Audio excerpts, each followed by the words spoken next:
We're gathered here together tonight to honor the life of Norm Fruchter, who is a neighbor, friend, colleague, father, husband of many of us here in this space. Norm was an incredible individual, somebody whose life spanned decades of educational justice work.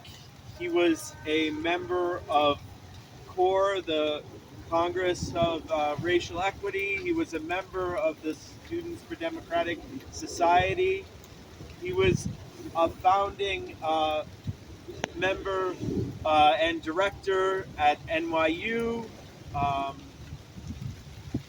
he shaped so many policies, helped organize so many educational groups, including the organization that I'm connected with, the New Settlement Parent Action Committee and the New York City Coalition for Educational Justice.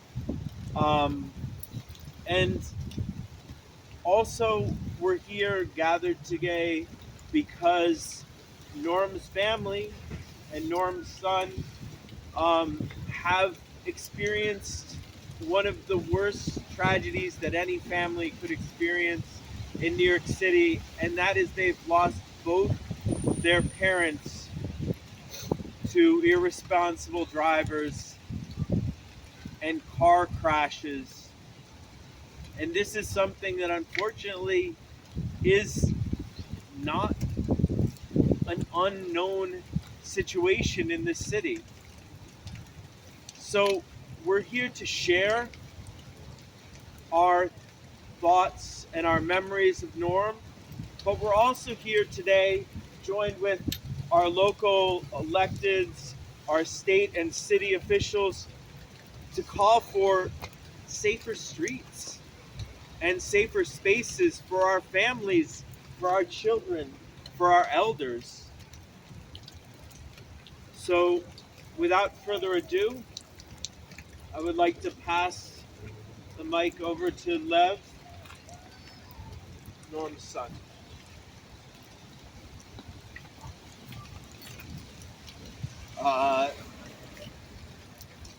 Hello, New Yorkers. It's strange. I'm talking to all of you, but I'm facing over here. I'll try and do that with all the sincerity I can. Okay. Hello, New Yorkers. Thank you for being here. Both my parents, Norm Fruchter and Dr. Rachel Fruchter, worked tirelessly to make our city and the country better. My mom through her public health research on the HPV virus, and my dad through his multifaceted work for our schools. But I'm not here to talk about any of that.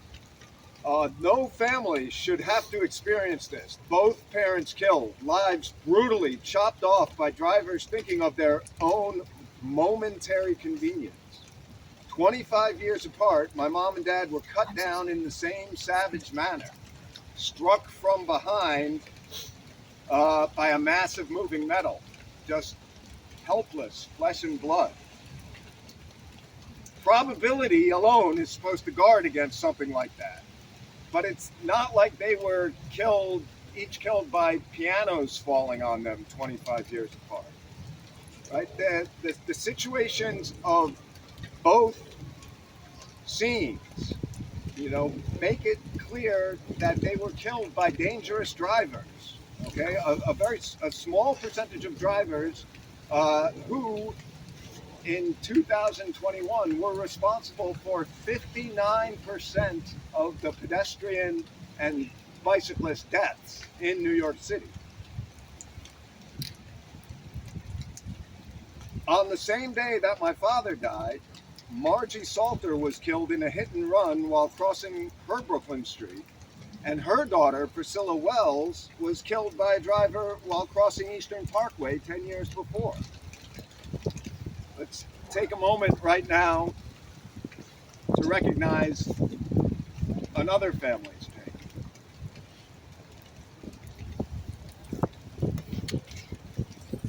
There's nothing improbable about any automotive killings in New York City. The perpetrators are all out there right now, They're driving in that homicidally self-centered way that kills pedestrians and cyclists. We know who they are. We could get them off the streets. And what would be the downside? Anyone not hostile to facts understands that the future of our city does not involve private motor vehicles. Their emissions and their battery components are killing us all slowly, and they could kill any one of us instantly, like my mother, or after 10 days of Christmas suffering, like my father.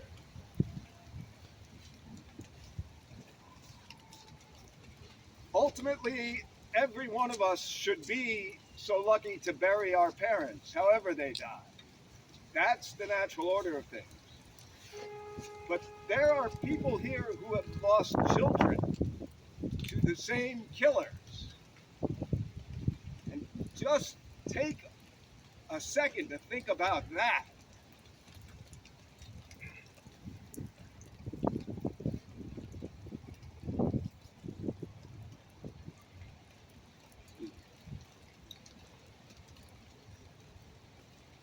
So we need change. We need change on this planet. We need it badly in this country, and we need it in New York City.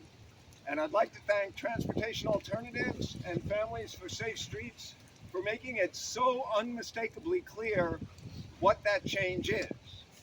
And I'd like to thank State Senator Bernardus and Controller Lander for being here and for working so hard to get these changes started. Thank you very much. Thank you, everyone, for coming out. Thank you, Lev. I'd like to call Fabiola from Families for Safe Streets.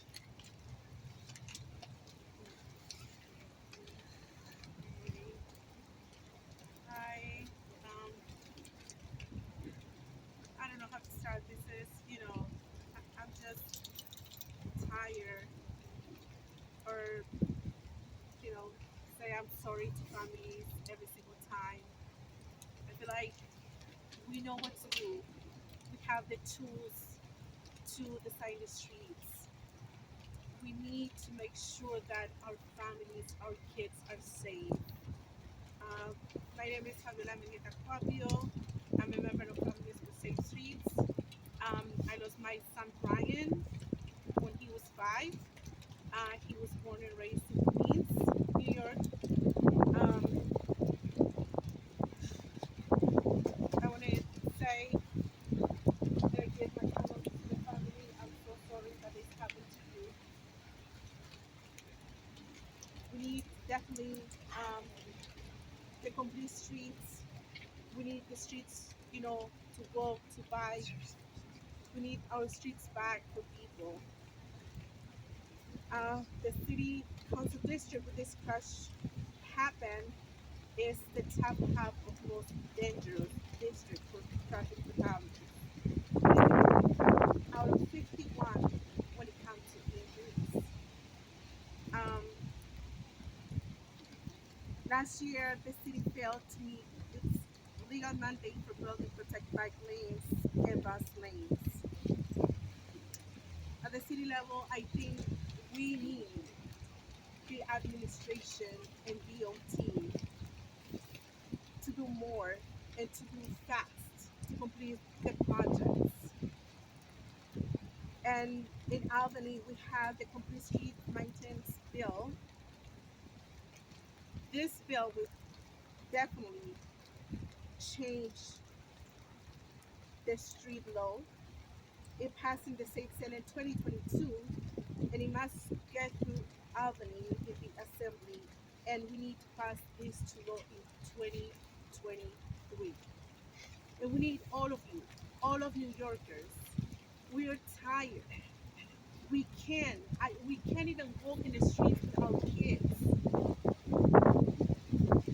Right now, the 2011 Police Act only applies to state roads that are being constructed and reconstructed or rehabilitated, which means it can be applied only to a small number of projects.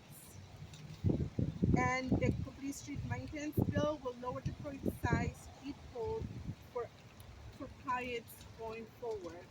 So please, if you out there driving, drive like your kid is out there, like your mom is out there, like your grandparent out there.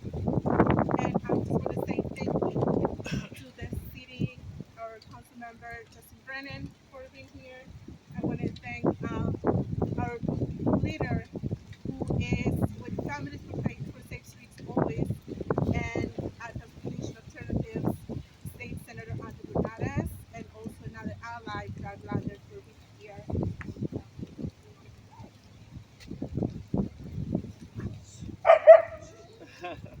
So before we turn to our elected officials, I want to, acknowledge that, Norm's family is here, that Norm's wife Heather is here, and that his stepdaughter is also here, and we respect that they're here and that they don't want to speak. We also want to make space for friends and neighbors who would like to share. This is a moment for folks who'd like to share how Norm may have touched them or how you feel about the community and safety in this community. Before we turn to our electeds, Kathy? Hi, my name is Kate McKenzie. Okay. I live on Senator Street. To the family, I owe such a debt of gratitude as a public school parent for the role model and just dedication that your father had and your mother from a public health perspective. Um, Words cannot do measure to what is really due in this moment. Many years ago, I was hit by a car. I was in the just in Brooklyn, traveling, going about my day. Fortunately, I have no memory of that day, but with my now soon to be replaced new hip at the moment, a shattered femur, and a chest tube, I had no idea what the realities of bicycling on the streets of New York would mean. Very fortunate to have had the medical coverage and ability to provide for that. But imagine my terror, frankly, when 2 years ago, on the corner of Colonial and Senator Street, a neighbor comes running to my door to say that my son, Callum, right here, was hit by a car while on his bicycle. This is just a terror for parents. We have this extraordinary privilege of a park and many more, thanks to our councilman, Justin Brannon. But the ability to get to these parks, the ability to send our kids to our fantastic public schools is at risk when we have to worry about cars and traffic in the streets of New York. Carolyn, is there anything you'd like to say? We just need safer streets for our children and as parents to be able to take advantage of the public spaces that we have. For neighbors who are active and for being here in support of family and our neighbors. This is about a community, and with safer streets we can be even stronger communities. Thank you.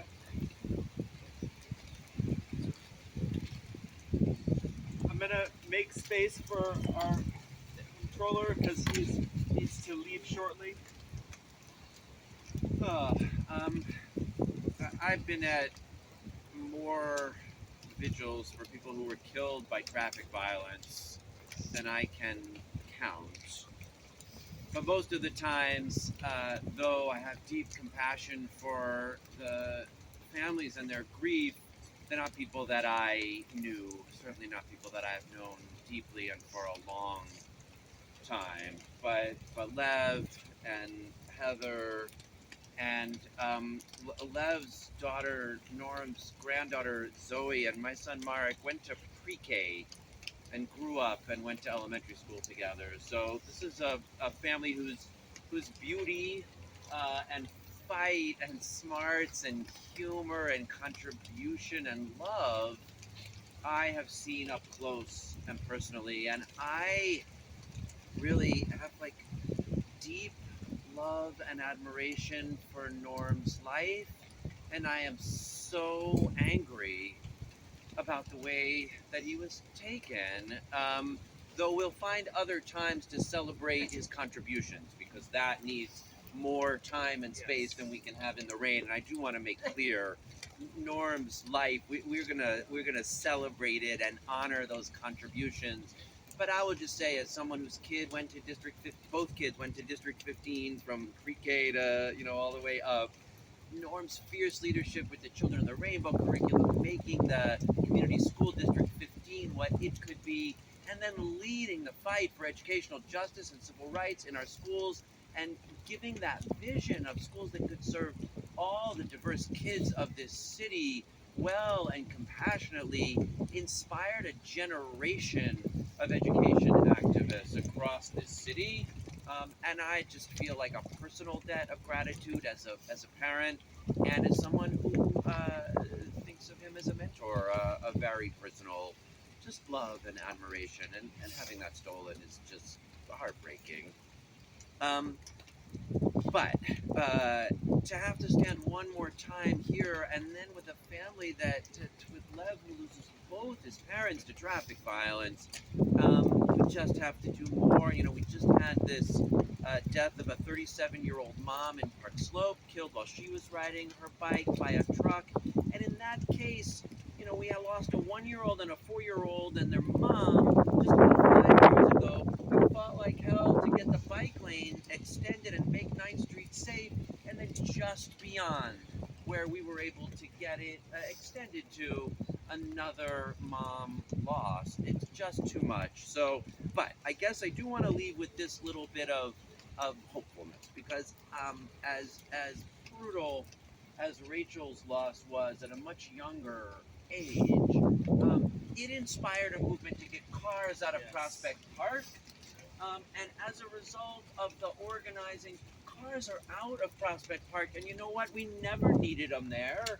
It is so much a safer and more beautiful place because they are gone. I think it's reasonable to believe that no more pedestrians or cyclists will ever be killed in Prospect Park because of the advocacy and the organizing that many of people in this crowd did in Rachel's memory. And I believe that in the same way, this community, heartbroken by Norm's loss, but organized by so many of the groups that are here, by Families for Safe Streets and TA, will fight in the same way to make sure that legislation passes in Albany. And I gotta say, being with State Senator Bernardus and with Councilmember Justin Brannon, who are amazing champions, makes me hopeful that out of this grief, as rotten as it is, we will see genuine progress and save lives. Thank you all for being out here in the rain to celebrate Norm's life, to express our agony at his loss, and to commit to that fight to make our streets safer so we don't have to do that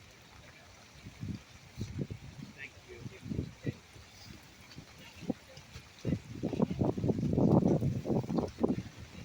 So again, I want to make space. If there is a community member, friend of Norm who'd like to share, we're making this space open one more time before we turn to our state senator and to our council members. If anyone would like to share, please. So I'm Greg Cohen, resident of Brooklyn, and leave it to Brad to find some openness.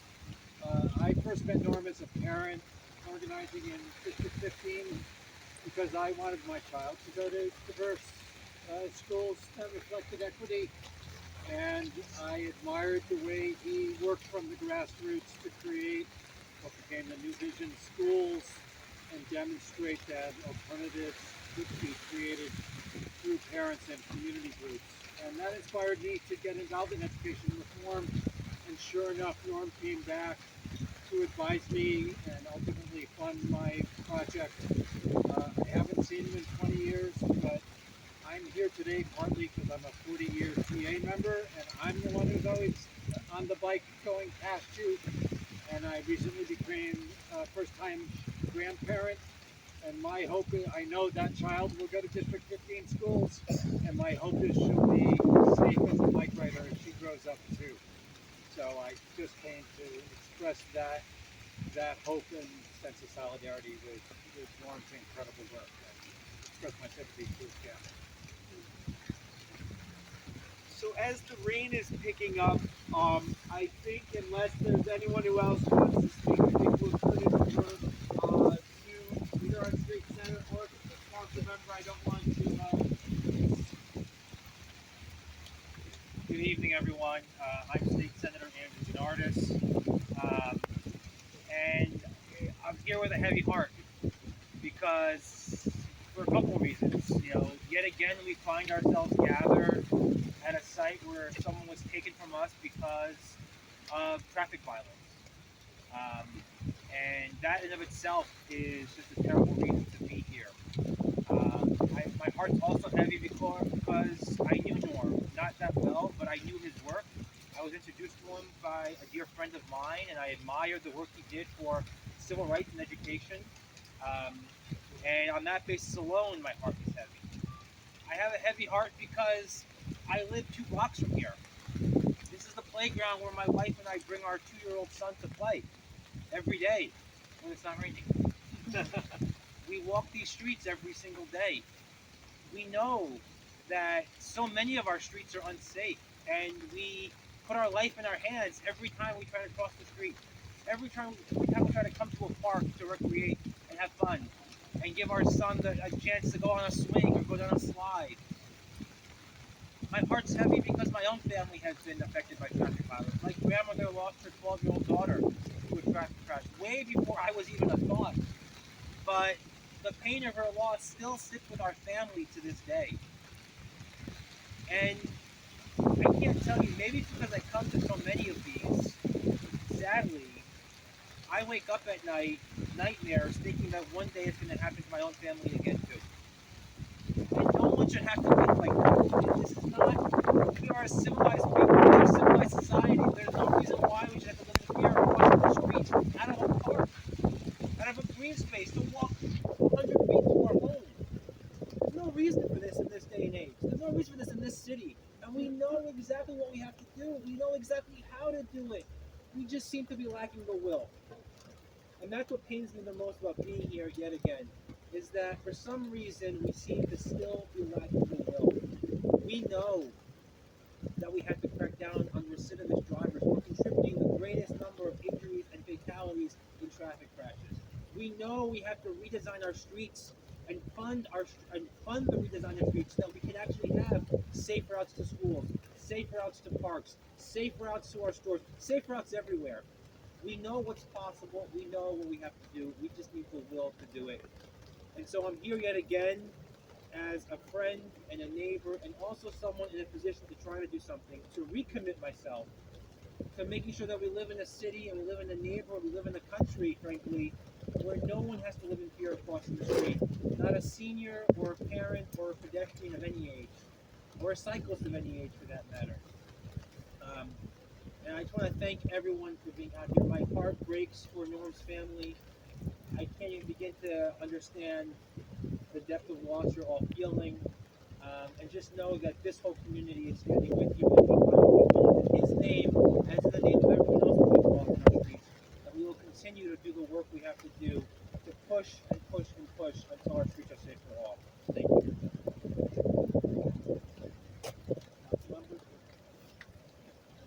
Thank you. Over the past 10 years, I've lost count of the amount of speed bumps and stop signs and traffic lights and traffic calming that we've tried to do in this neighborhood. Some of it successful, some of it not successful. I think a lot about personal responsibility that also goes with driving a car. It's something that unfortunately we can't legislate. The responsibility of getting behind a wheel of your car and thinking about there are things more important than getting from point A to point B as fast as possible. Um, this street behind us, we fought for a long time to get speed bumps on. A long time. But since I was a staffer for my predecessor, we finally got it done when I was elected. It still didn't work here because of a lack of a personal responsibility. So I think that's important too. And as someone who has gotten my share of tickets, it's made me a better driver. So I think there's a lot to be said for that as well. Think about that there are things that you're not the only person on the planet. And to think about other people more vulnerable than you, which is everybody when you're behind the wheel of a car, certainly pedestrians. Um, and to fight for the city, for DOT to listen to their neighbors. And for me as an elected official to be able to see our community through the eyes of a parent, of a young family, or through seniors has made me not only a better driver, but a better elected official to know what to fight for. We also need the city to listen to us. And when we tell you that we need something done on a particular corner, there's a reason that we're asking for that. And sometimes a study is not going to show you that. But a neighbor, a person who lives on that block for 50 years is going to tell you what needs to get done. This is not how Norm's life was supposed to end. But we're going to do everything to honor his memory and to make sure that this never happens again. And I think that's what we can promise you tonight. Thank you. So I just want to say, as we wrap up tonight, this is my daughter, this is her partner, and this is a family, and this is a community process. You know, my daughter is 21. She doesn't drive in the city yet because I don't feel safe about her. This is about changing our community and making those safe decisions, but it's also about going to Albany. It's about lobbying. It's about talking to your local council member, to talk to your local senator. It's about organizing in your community like we did to change the safety in Prospect Park and get cars out of Prospect Park. So I just want, if folks, and I know it's COVID, so maybe we don't want to hold everyone's hand, but if we can hold our families' hands and just do a few moments of silence, you know, for Norm and for those who've been lost to traffic violence this year, and to work for change together.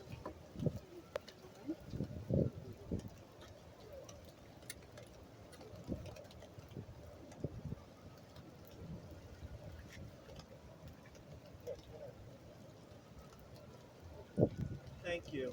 And again, our hearts go out to Lev, to Heather, to everyone. Norm was a mentor to me and was a mentor to so many. And let us celebrate Norm's life also, and let's make change so this never happens again. Thank you so much. Thank you, everyone. Thank you, everybody, for coming.